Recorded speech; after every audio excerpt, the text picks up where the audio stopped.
Bismillahirrahmanirrahim. Assalamualaikum warahmatullahi wabarakatuh. Alhamdulillah, thumma salatu wassalamu ala rasulillah wa ba'du. Sahabat Kana TV dimanapun Anda berada, senang sekali pada hari yang berbahagia ini kita bisa kembali dalam program Suluh Ramadan yang disponsori oleh Kantor Kementerian Agama Kota Banda Aceh. Alhamdulillah, pada hari yang berbahagia ini kita akan membahas tentang bagaimana keadaan saudara-saudara kita yang ada di Palestina. Hadir bersama kita hari ini Tengku Akmal Afzal SHI. Beliau merupakan dai muda Aceh. Tema yang akan kita bahas hari ini adalah senyum lebaran di antara tangisan warga Gaza.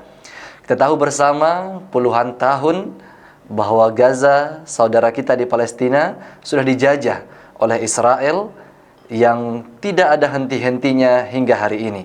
Bahkan alangkah sangat disayangkan hari ini seminggu ataupun sepekan menuju lebaran, tapi mereka di sana masih dalam keadaan menderita. Langsung saja kita sambut Ustaz ataupun Tengku Akmal Afzal SHI. Assalamualaikum Ustaz. Waalaikumsalam warahmatullahi wabarakatuh. Alhamdulillah, sehat Ustaz hari ini Ustaz. Alhamdulillah sampai dengan hari ini masih Allah berikan kesehatan. Alhamdulillah masih segar bugar Ustaz. Segar. Alhamdulillah. Baik Ustadz, ini kita hari ini akan bincang-bincang sedikit Ustadz mengenai bagaimana keadaan saudara-saudara kita yang ada di Palestina sana. Tentu barangkali yang pemirsa ataupun masyarakat umumnya harus pahami dulu bagaimana sebetulnya Ustadz Allah Subhanahu wa taala memuliakan warga-warga Gaza, warga Palestina yang bahkan Allah maktubkan di dalam Al-Qur'an tentang bagaimana perjalanan Isra dan Mi'raj baginda Rasul Muhammad sallallahu alaihi wasallam. Barangkali Ustaz mohon diceritakan dulu bagaimana Allah kemudian memuliakan mereka ini sehingga kita nantinya patut untuk berempati kepada mereka. Ya. Terima kasih Dinda Safrizal.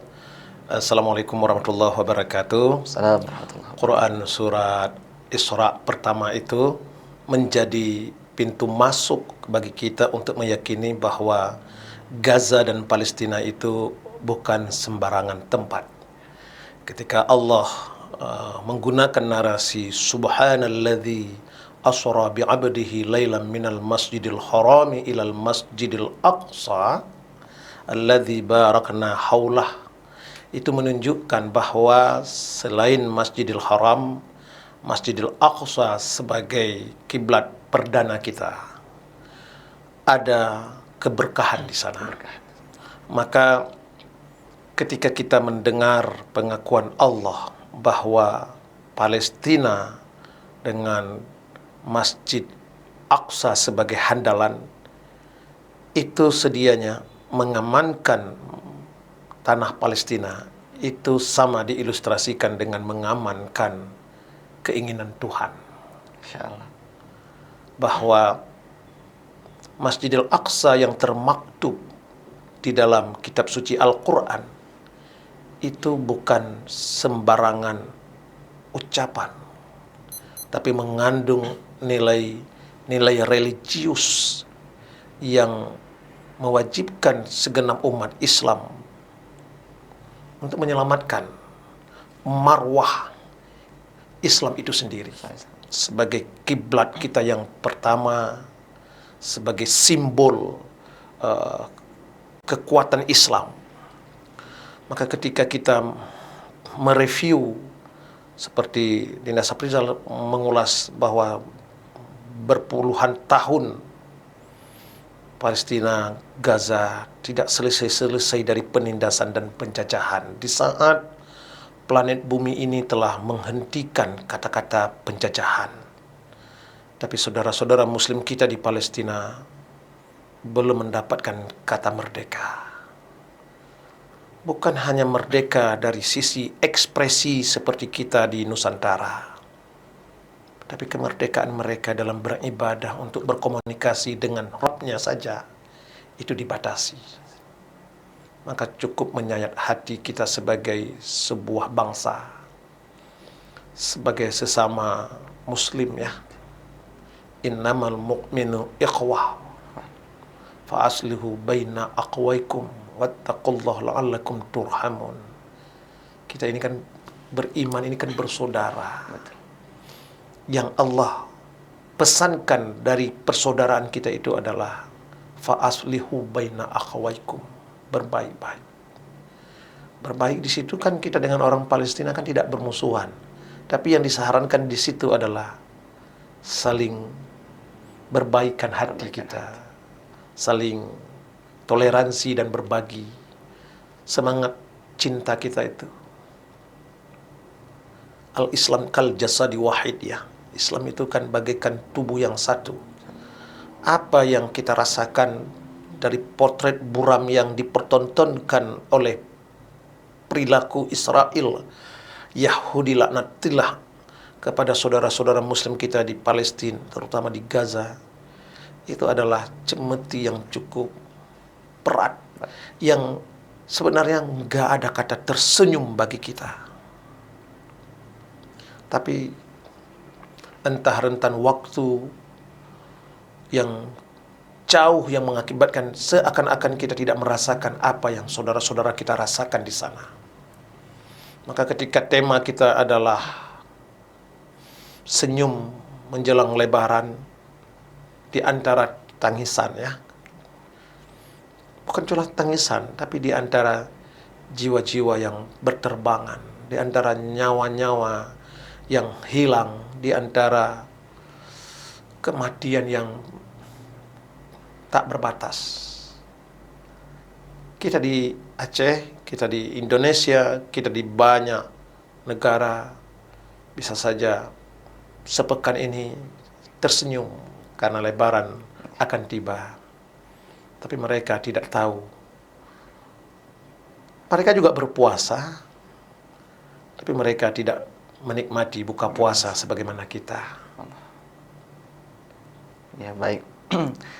Luar biasa pemirsa, bahwa Ustadz tadi sudah menjelaskan kepada kita bagaimana ternyata Al-Quran, yaitu Allah Subhanahu wa Ta'ala, mengkhususkan penyebutan Masjidil Aqsa yang tepatnya berada di Palestina, yang kemudian Allah sampaikan alladzi barakna haulahu, yang Allah muliakan sekelilingnya.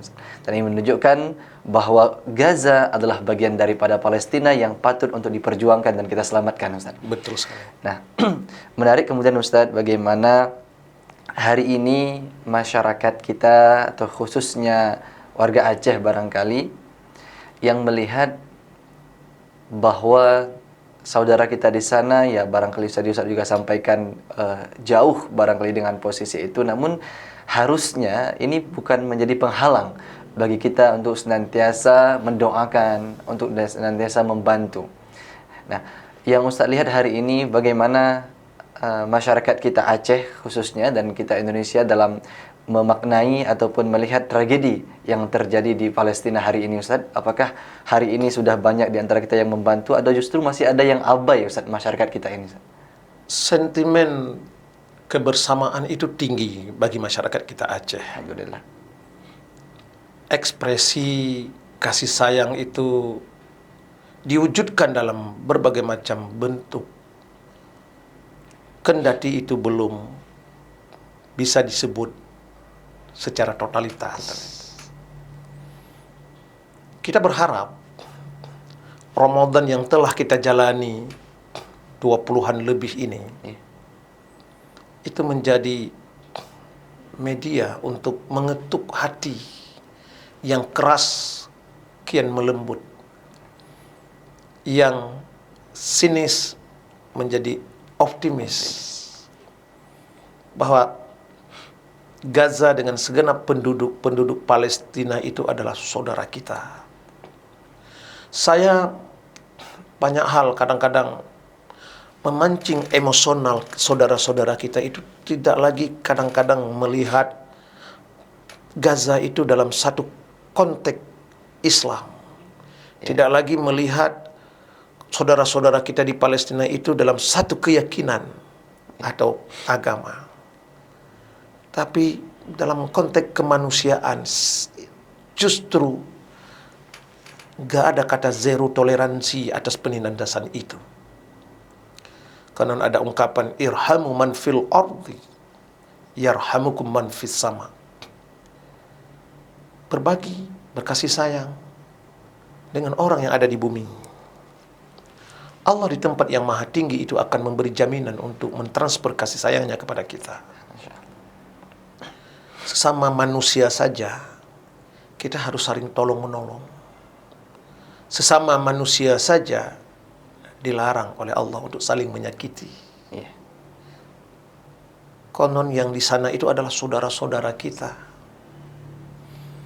Saudara seyakinan yang satu Tuhan dengan kita, yang satu Rasul dan satu kitab dengan kita. Tak ada kata yang pantas bagi orang-orang yang tidak terketuk hatinya, kecuali bagi mereka yang tidak menimbulkan kasih sayangnya kepada saudara kita Palestina itu adalah orang-orang yang telah terkunci hatinya. Makanya saya mengatakan, bukan hanya kita melihat dari sisi mereka satu keyakinan dengan kita, sisi kemanusiaan. Sama dengan sikap saya terhadap Rohingya. Jangan karena mereka orang Islam terus iba kita, tapi dari sisi kemanusiaan saja harus kita selamatkan. Maka 20 harian lebih sudah kita berpuasa, yang menempa hati ini ya. Karena sama di dalam bulan puasa itu antara kita imsak pasca sahur itu dengan iftar menjelang sholat maghrib itu sama ya. Ritmenya sama. Kita memulai imsak pada waktu yang sama sesuai dengan TKP, tempat perkaranya puasa ya kan. Dan iftar kita juga sama. Yang tidak sama itu kan menu buka puasa. Maka ketika Ramadan dan puasa ini dalam frekuensi yang sama di saat sahur dan di saat buka, idealnya disinilah disuruh rasa. Bagaimana engkau yang punya kemampuan lebih untuk bisa berbagi citra rasa kenikmatan engkau berbuka puasa itu, citra rasa yang sama tak jauh dirasakan oleh orang-orang yang hidup di bawah kita. Maka ketika kita mengangkat tema senyum menjelang Lebaran, kita kan bisa melihat senyum masyarakat kita Indonesia, bil khusus kita orang Aceh. Di 10 terakhir ini masjid-masjid saja mulai kosong, menasah musala hanya tinggal tim favorit ya yang memakmurkan tarawih. Selebihnya dominan adalah pecinta-pecinta shopping dengan satu tim keluarga yang solid. Mereka menghabiskan waktu malam-malam, siang-siang itu dari satu mall ke banyak tempat belanjaan, dan makan minum mereka tumpahkan selera mereka itu dengan segenap keinginan nafsu.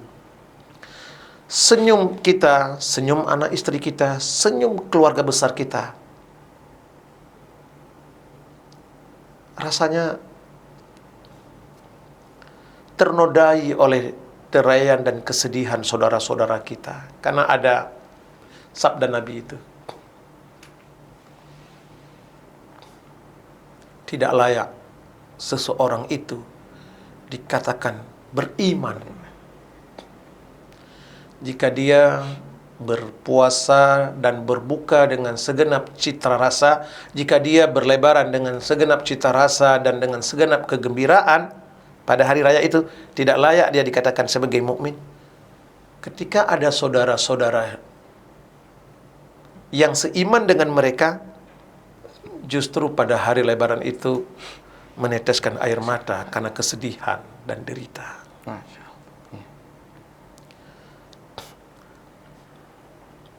Maka pendengar sekalian,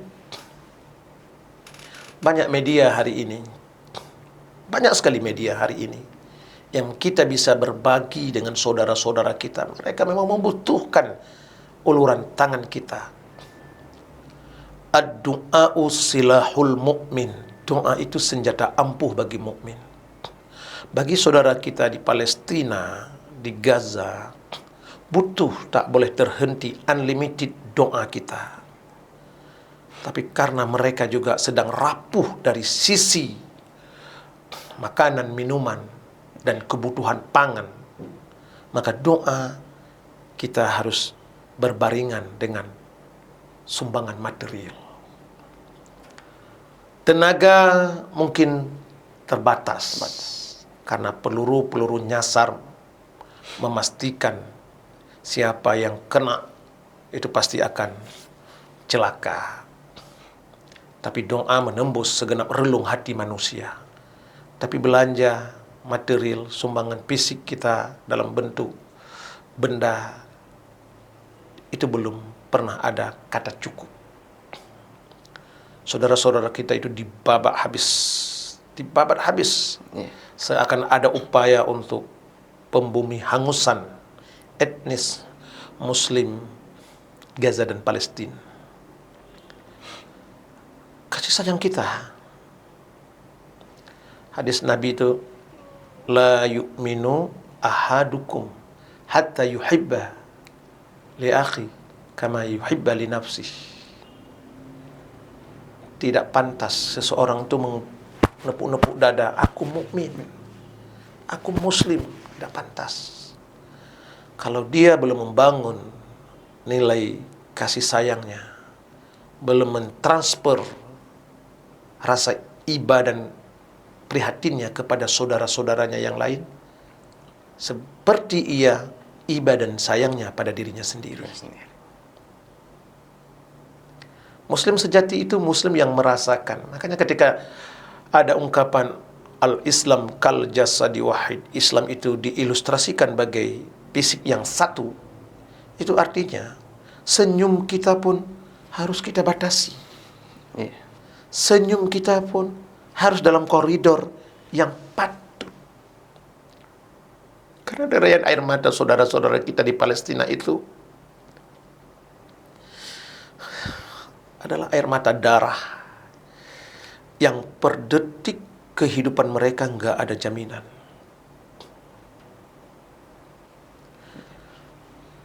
Mereka terpanggil itu adalah karena marwah Masjidil Aqsa, legasi Tuhan kepada hamba.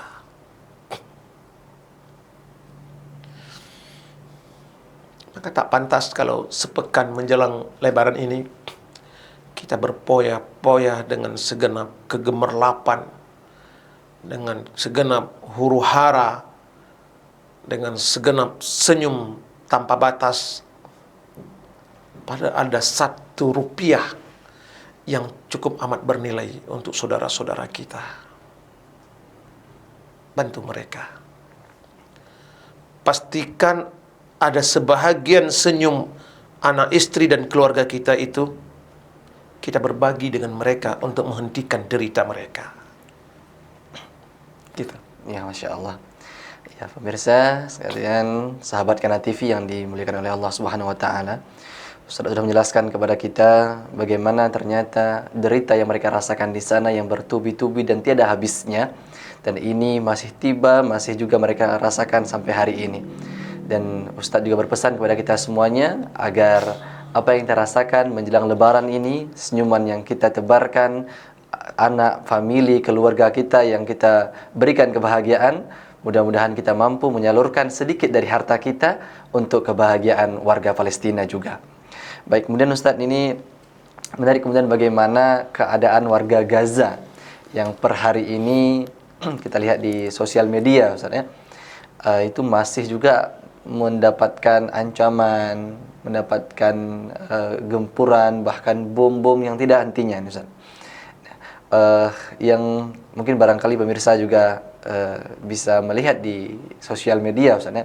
Nah, yang Ustaz lihat perkembangan hari ini, Ustaz, apakah ada potensi atau hal yang memungkinkan kemudian ini bisa terhenti, atau justru akan semakin hari semakin parah, Ustaz, hingga akhirnya nanti seluruh warga Gaza hari ini harus hilang dulu, kemudian baru lenyap dulu semuanya, baru kemudian berhenti ini perperangan, atau seperti apa yang Ustaz lihat?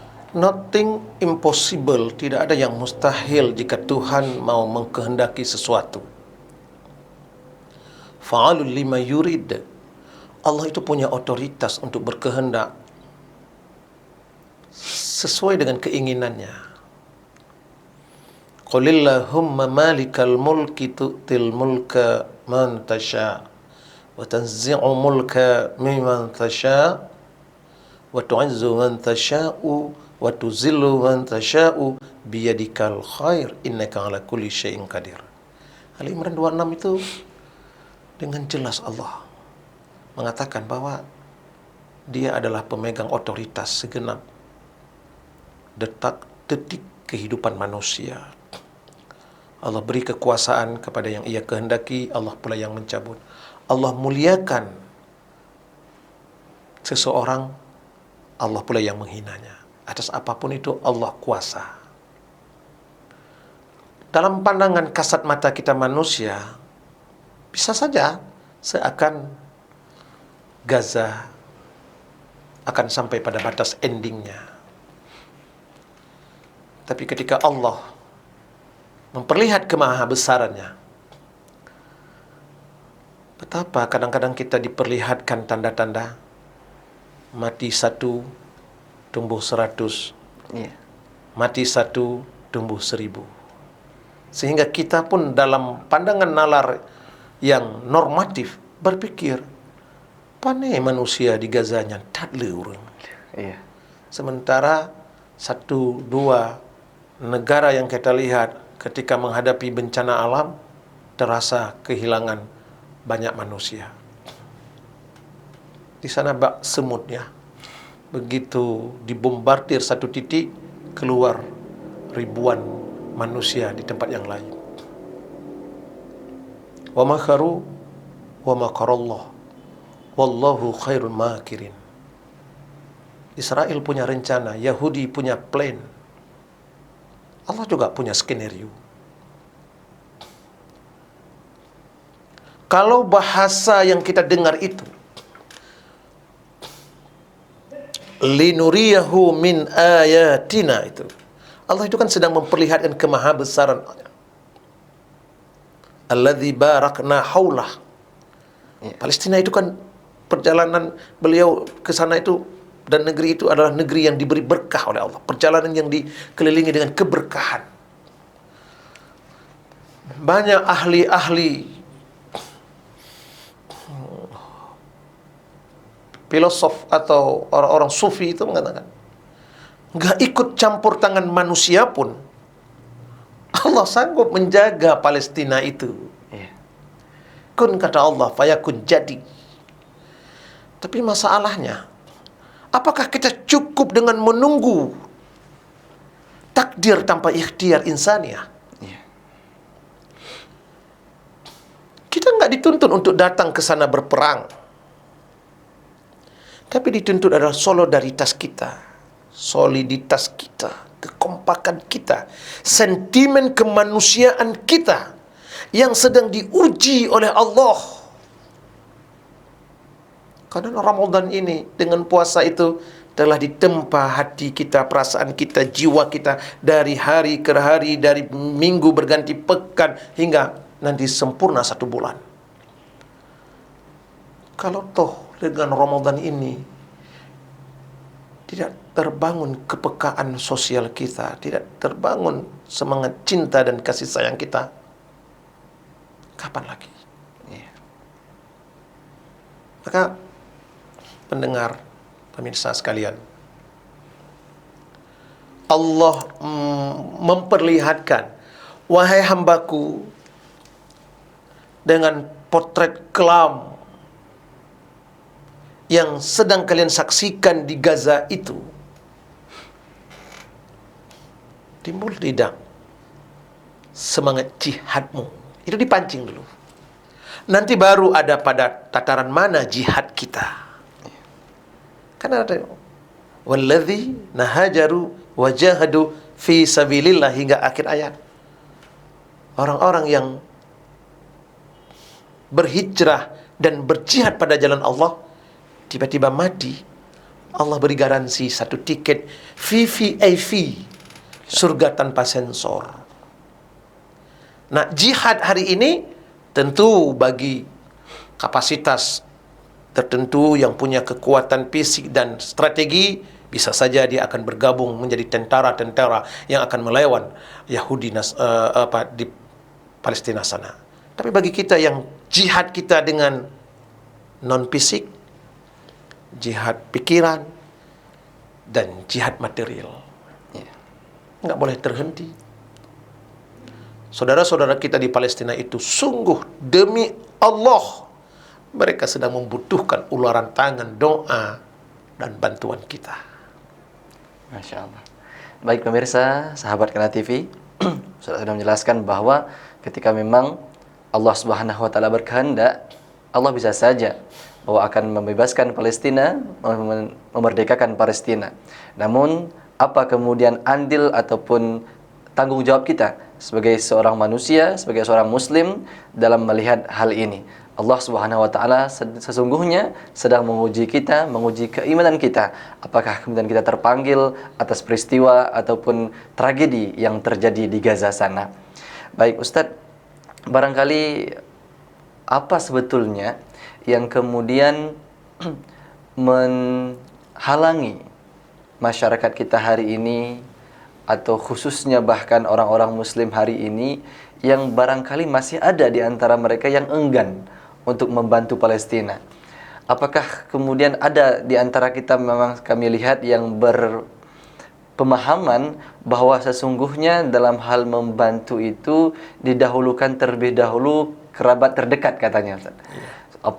Ngapain kita bantu yang jauh-jauh di sana, yang Palestina? Toh ini saudara kita, tetangga kita, masih ada yang kelaparan, masih ada yang miskin. Nah, ini bagaimana Ustaz dalam Ustaz melihat fenomena ini, Ustaz? Dalam hal berkasih sayang itu tidak bisa domestic mindset.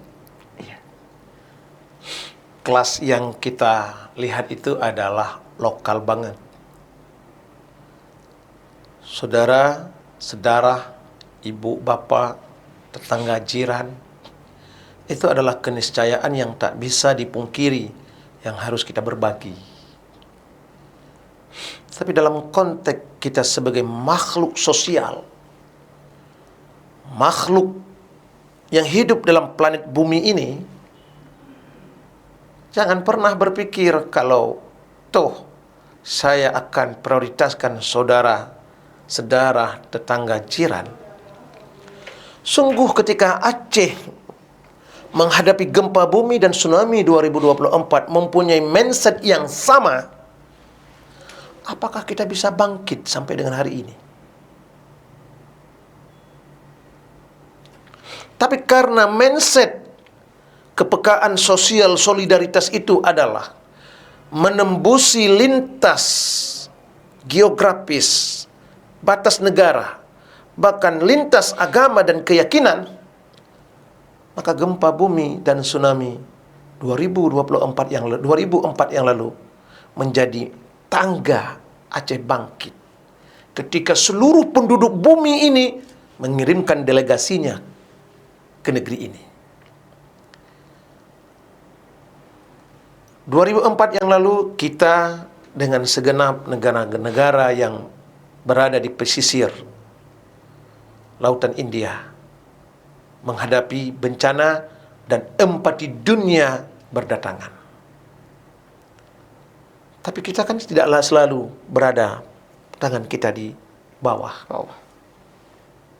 Saat ini ada saudara kita yang menimpa bencana. Konon lagi yang menghadapi bencana kemanusiaan yang disebut dengan penjajahan itu adalah dilakukan oleh musuh Allah, Yahudi laknati alaih. Dan yang menimpa musibah itu adalah saudara keyakinan kita. Tanpa terikat keyakinan saja, pada sisi kemanusiaan, mereka butuh bantuan kita. Konon lagi mereka adalah satu agama, satu keyakinan, satu nabi, dan satu kitab dengan kita. Maka harus lihat secara profesional. Tamasak boh rum-rum, tamasak kuah belangong, nggak perlu antar ke Palestina. Berbagilah dengan tetangga kiri kanan muka belakang.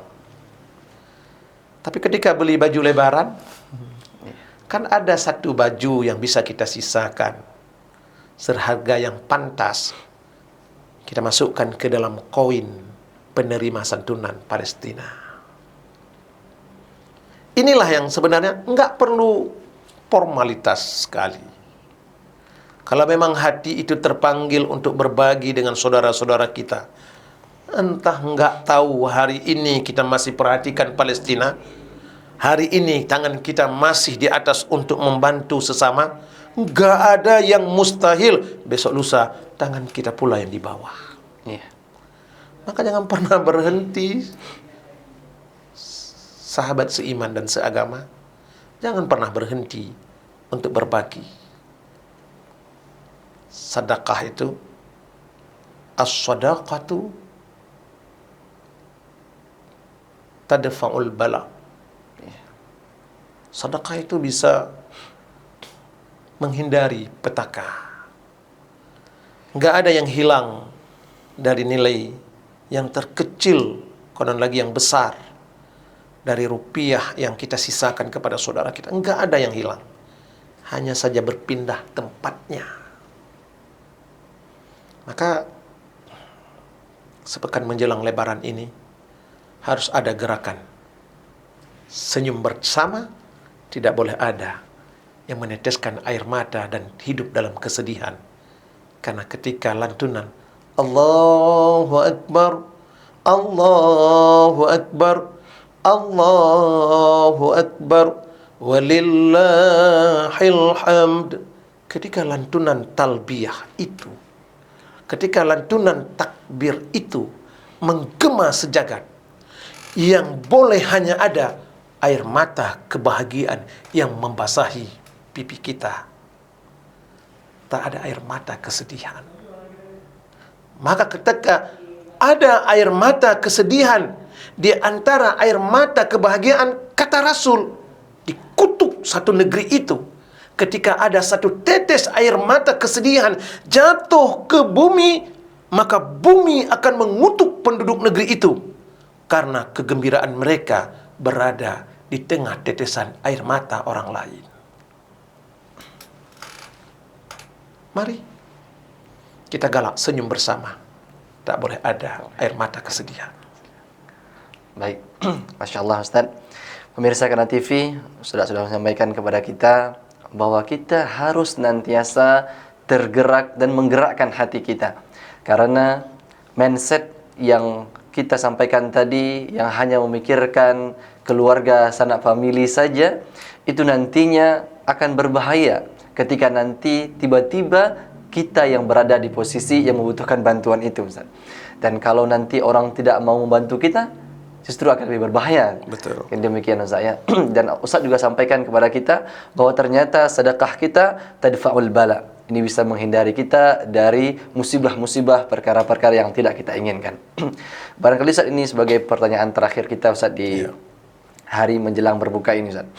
Nah, bagaimana kemudian kita doa terbaik Ustaz? Apa harusnya yang kemudian kita panjatkan, kita doakan untuk warga-warga kita di Palestina sana, yang barangkali kalau saya lihat apakah kemudian ini harus kemudian kita lantunkan juga dalam kunut kita menjadi kunut nazilah, seperti apa Ustaz?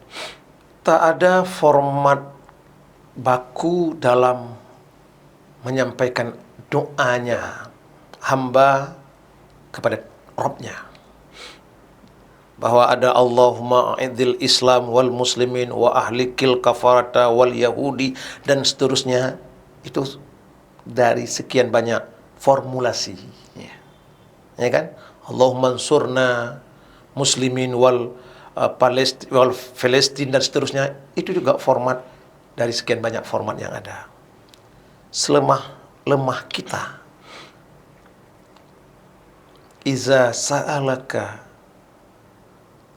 anni fa inni qarib ujibu da'wati da'i iza da'an falyastajibu li wal yu'minun li la'allahum yarshidun. Allah itu dekat dengan kita. Hai Muhammad,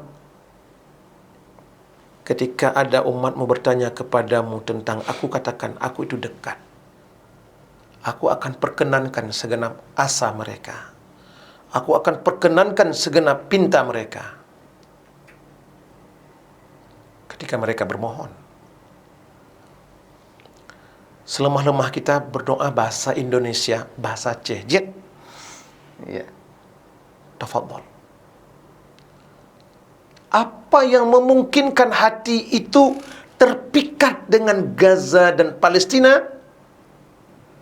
Goreskan dalam hati, ekspresikan lewat lisan. Allah, mereka saudara-saudara kami, ya Allah. Ya Rabb, awak Gazanya saudara kamu, ya Allah. Berilah senyum mereka sebagaimana kami senyum, ya Allah. Enggak ada debat table untuk mengatakan nyai terima doa dron ngabas Aceh. Enggak ada. Pinta, asa, harapan akan menjadi nyata ketika Bapak Ibu, para pendengar sekalian, memanjat doa itu dengan keikhlasan, dengan ketulusan hati, dengan hati yang teduh berharap. Tidak ada kekuatan lain. La haula wala quwwata illa billah. Di saat segenap ikhtiar insaniah telah maksimal kita lakukan, di saat upaya dan ikhtiar manusia telah all out diupayakan, maka ketetapan Tuhan itu adalah penantian yang sesungguhnya. Masya Allah. Baik pemirsa Kana TV, Ustaz sudah menyampaikan kepada kita bersama bahwa tidak ada format baku dalam berdoa. Selagi kita bisa, selagi kita mampu untuk berucap dan berkata, kita senantiasa membubuhkan nama Palestina, warga kita di sana, sahabat kita, saudara kita di Gaza, dalam setiap doa-doa, dalam setiap sujud-sujud kita, agar mereka senantiasa Allah berikan kesabaran, Allah berikan kesabaran, Allah bantu mereka. Nah, kemudian Ustaz, ini sebagai barangkali kesimpulan Ustaz ya, di pertemuan kita di sore hari ini, dari sekian panjang lebar yang tadi kita sudah bincang-bincang dan kita diskusikan bersama Ustaz, apa kira-kira pesan terakhir nih Ustaz menutup pengajian kita atau diskusi kita hari ini untuk pemirsa sahabat Kana TV yang ada di rumah? Silakan Ustaz. Berbagilah senyum. Senyum itu adalah sedekah termahal dalam hidupmu. Senyumlah dan ajaklah saudara-saudara kita di Palestina untuk bisa tersenyum bersama di hari 1 Syawal 1445 Hijrah nanti. Anda dan kita semua yang bisa menebar senyum dan memberi orang lain tersenyum dalam kehidupannya akan disiapkan kompensasi akhirat. Dunia mulia, di akhirat tak hina. Assalamualaikum warahmatullahi wabarakatuh. Assalamualaikum warahmatullahi wabarakatuh. Sahabat Kana TV yang sangat berbahagia, hari ini kita mendapatkan ilmu yang sangat luar biasa dari Ustadz yang menyampaikan kepada kita bersama bagaimana ternyata Allah Subhanahu wa taala memuliakan Gaza. Allah sebutkan Masjidil Aqsa di dalam Al-Qur'an, dalam firman-Nya yang sangat mulia. Kemudian Allah sampaikan kepada kita bersama bahwa al-mu'minu ikhwah. Kita sama-sama seorang muslim seiman, kita bersaudara. Dan Ustadz benar menyampaikan kepada kita bersama bahwa dalam hal ini bukan hanya kita melihat saudara seiman, tapi kita sebagai manusia, kita patut dan turut untuk kemudian kita saling membantu dan saling mendoakan. Pemirsa yang di rumah, mudah-mudahan kebahagiaan kita nantinya di 1 Syawal bisa berbagi dengan kebahagiaan saudara kita yang ada di Palestina. Dan akhir kalam, pada hari ini kita tutup sama-sama dengan membaca doa kafaratul majlis. Subhanakallahumma wa bihamdika asyhadu an la ilaha illa anta astaghfiruka wa atubu ilaik. Billahi taufiq wal hidayah. Wassalamualaikum warahmatullahi wabarakatuh. Waalaikumsalam warahmatullahi wabarakatuh.